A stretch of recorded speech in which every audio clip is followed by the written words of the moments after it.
intergovernmental relations, you may be aware of the Scottish Government under pressure to ban disposable vapes. I know the UK Government set its own vaping strategy last month.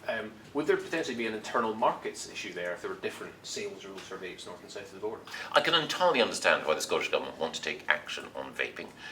We want to work with them in order to make sure that we have an approach that is effective and sustainable. It's early days at this point, but we always seek, whenever any devolved administration comes forward with policies, to make sure that they work for everyone.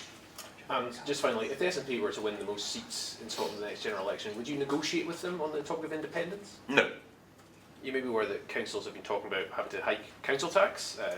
What's your feeling on that? Well, obviously we want to make sure that we can keep council tax as low as possible, particularly to support the most vulnerable in our society, and I appreciate the difficult choices that people in local government have to make. Obviously, the level of funding for Scottish local government is decided by the Scottish Government, but we do what we can in order to supplement that funding, for example through our investment zones today, but also through other initiatives like the Levelling Up Fund, which has so far ensured that hundreds of millions of pounds have gone direct to communities in Scotland in order to provide them with the investment they need. In terms of the broader economic context the councils are having to work in, I mean, wouldn't it be the most helpful thing for them might have been if a previous Conservative government hadn't run the economy into a wall? Well, I think if you look at the broader economic position that we have, it's inevitably influenced by global factors. Everyone recognises in Europe, in America, and here in the United Kingdom that interest rates are where they are, and we face difficult challenges because of the long tail of COVID and because of the war in Ukraine.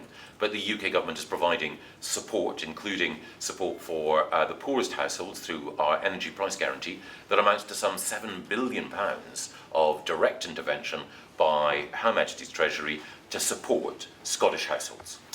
On the investment zones, this is one where there seems to be quite a good working relationship with the Scottish Government for once, but that doesn't seem to be their general position on levelling up. They see that as kind of cutting across their territory.